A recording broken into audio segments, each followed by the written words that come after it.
Olá a todos, bem-vindo ao nosso segundo episódio da LajeCast. Hoje os dois ligantes que vão participar desse episódio sou eu, Gabriel Araújo, e Mariana Paradella. Hoje nós vamos falar sobre o tema constipação crônica, e para isso nós estamos aqui com a nossa convidada, a doutora Marina Pompetti. Tudo bem, doutora Marina? É um prazer ter a senhora aqui como nossa convidada de hoje. Olá, ligantes da Lagé. Eu agradeço muito o convite, parabéns pela iniciativa. E para mim é um prazer enorme estar aqui com vocês, compartilhando conhecimento sobre um tema tão relevante na nossa prática clínica. Então, antes da gente começar a falar sobre o tema, constipação crônica, eu vou apresentar um pouco do currículo da nossa convidada. A doutora Marina Pompetti Mota, ela é doutora em Ciências de Gastroenterologia pela Universidade de São Paulo, concluiu graduação em Medicina pela Baiana de Medicina, fez residência em Clínica Médica pela Faculdade de Medicina da Universidade Federal de São Paulo e residência em Gastroenterologia pela Universidade de São Paulo. É médica assistente do Ambulatório de Doenças Inflamatórias Intestinais do Hospital Universitário da Universidade Federal da Bahia e coordenadora do Serviço de Gastrohepatologia do Hospital Mater Dei de Salvador. E agora, antes de começarmos a fazer as nossas perguntas sobre a constipação crônica para a doutora Marina, precisamos falar um pouco sobre a importância de abordar esse tema aqui no LajeCast. Então, de acordo com o estudo brasileiro, a constipação crônica constitui um dos sintomas mais frequentes, acometendo cerca de 20% da população mundial, e a queixa digestiva mais comum na população geral, sendo responsável por cerca de 2,5 milhões de visitas ao clínico geral e ao gastroenterologista. Então, após entendermos a importância desse tema, podemos trazer algumas perguntas. Então, qual a definição de constipação crônica, doutora Marina? É interessante que não existe uma definição ideal e concisa para constipação no que se refere à frequência de dejeções. Uma classificação mais recente estabelece que a constipação ela é definida por uma frequência evacuatória menor do que 3 vezes por semana. Mas eu preciso destacar que mais importante do que a frequência é o relato pelo paciente de uma sensação de que apresenta uma evacuação incompleta, fezes endurecidas, aquele paciente que refere a necessidade de assistência digital para evacuar. Isso sim é mais importante do que a frequência em si. Esses sintomas, eles precisam estar presentes por pelo menos 3 meses para definirmos o quadro como constipação crônica. O que temos sobre a epidemiologia da constipação crônica? Bem, estima-se que 15 a 20% da população mundial seja portadora de constipação crônica e dados nacionais sugerem uma frequência semelhante no Brasil. E é importante lembrar que essa é uma queixa mais frequente entre mulheres do que nos homens, numa frequência em torno de 2 vezes maior na população feminina do que na masculina. E nos idosos, essa frequência, acima de 60 anos, essa frequência tende a ser maior ainda. E qual é a sua classificação? Diante de um paciente portador de constipação crônica, o primeiro passo é afastarmos se esse paciente não apresenta uma constipação crônica secundária.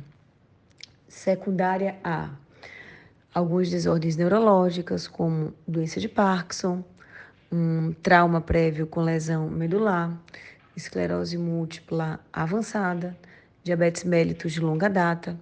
Pode ser uma constipação secundária também a distúrbios metabólicos, como hipotireoidismo, hipocalemia, hipomagnesemia, hipercalcemia, ou uma paciente gestante secundária, a gestação e as alterações hormonais que ocorrem na gestação. Pode ser secundária também ao uso de medicamentos. Existem diversos medicamentos que podem causar constipação como evento adverso. E também é importante afastar que não seja uma constipação secundária, uma neoplasia coloretal. Uma vez afastado que esse paciente ele não seja portador de uma constipação secundária, então dizemos que o paciente ele tem uma constipação crônica idiopática. E aí sim, com base em outros exames complementares, nós vamos classificar esse paciente portador de constipação crônica idiopática como um paciente com uma constipação crônica idiopática de trânsito colônico normal, ou uma constipação funcional. No segundo lugar, uma constipação crônica com um trânsito colônico retardado. E uma terceira opção é aquele paciente que se apresenta com defeitos, desordens da defecação ou a chamada defecação dissinérgica, com base também em exames complementares. Uma vez afastada a constipação secundária, como devemos conduzir inicialmente a constipação crônica idiopática? E além disso, é obrigatório exames para classificá-la? Eu vou relembrar aqui a vocês, conforme já discutido na pergunta anterior, que uma vez afastada a constipação crônica secundária, o paciente ele é portador de uma constipação crônica idiopática e ela é subclassificada em 3 tipos: os distúrbios ou defeitos na defecação, uma constipação crônica com tempo de trânsito colônico lentificado ou uma constipação crônica com tempo de trânsito colônico normal. Para essa subclassificação, nós só podemos determiná-la através de exames complementares. Mas, num primeiro momento, nós não precisamos submeter os pacientes a esses exames. O que é recomendado é um teste terapêutico inicial.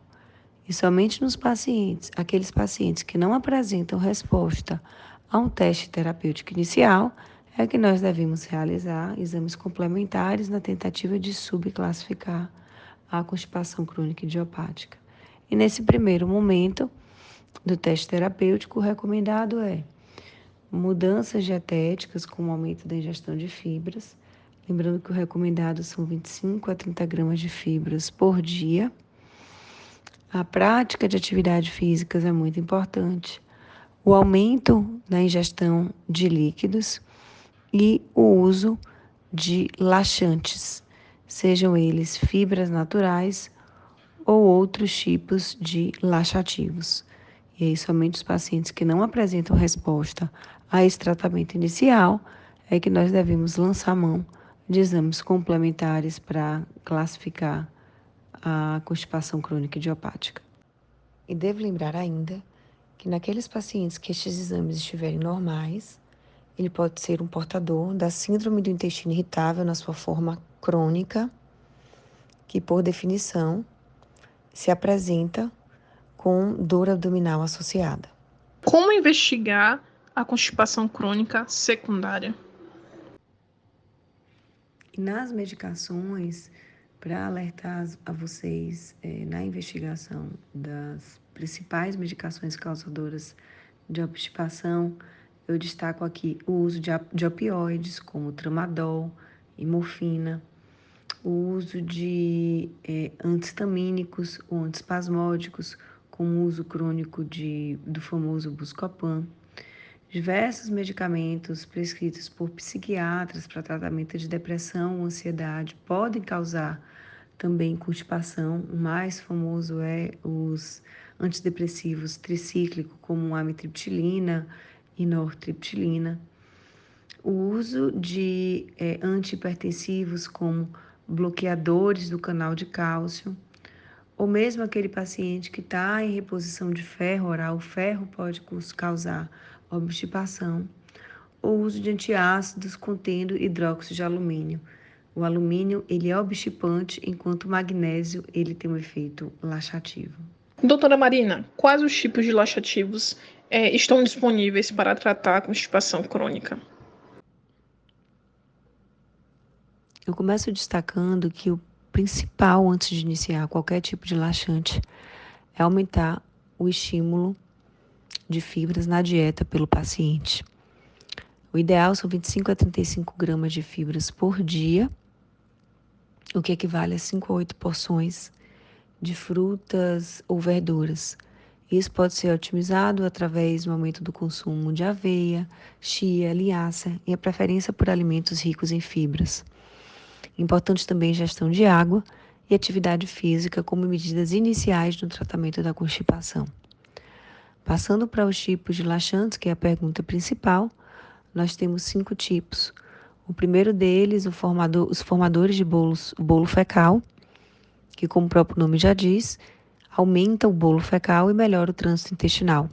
É representado pelas fibras, sejam elas fibras solúveis ou insolúveis.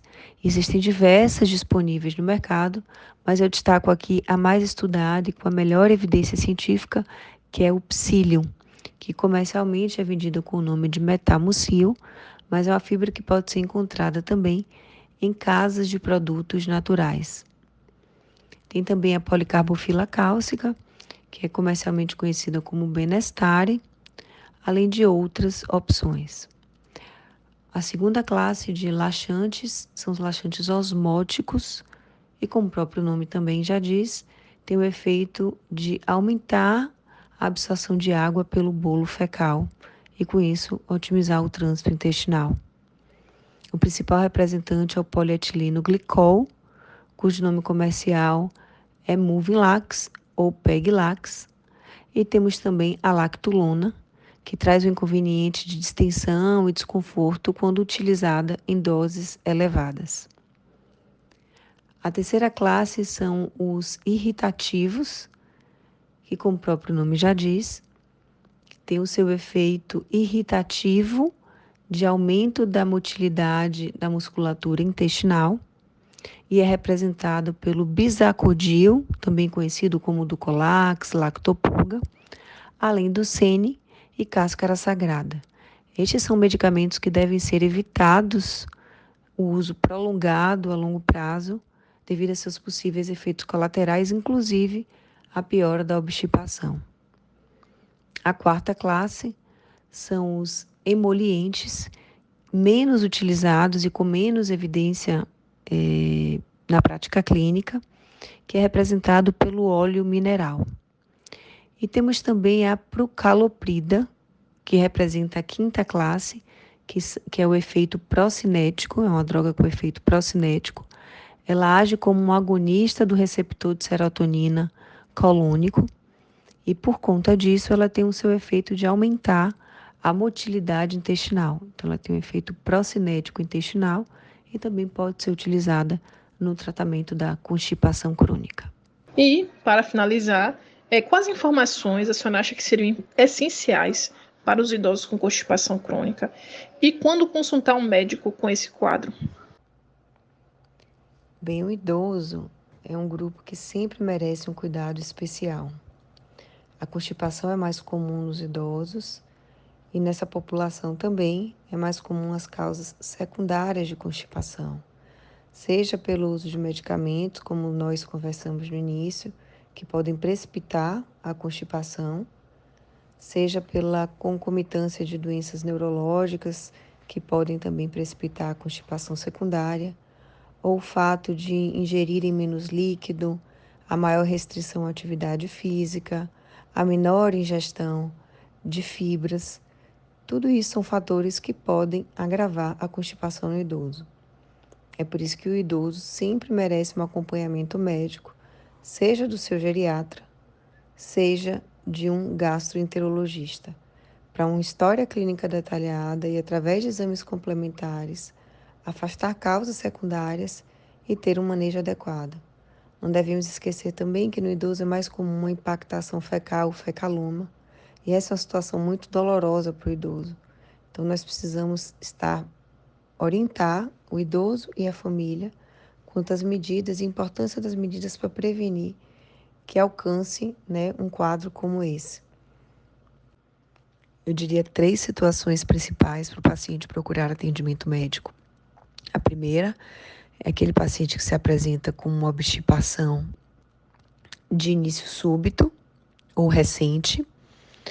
A segunda situação é o paciente que apresenta sinais de alarme associados à constipação, como perda de peso, sangue nas fezes, anemia, dor abdominal, idade acima dos 45 anos, história familiar de neoplasia.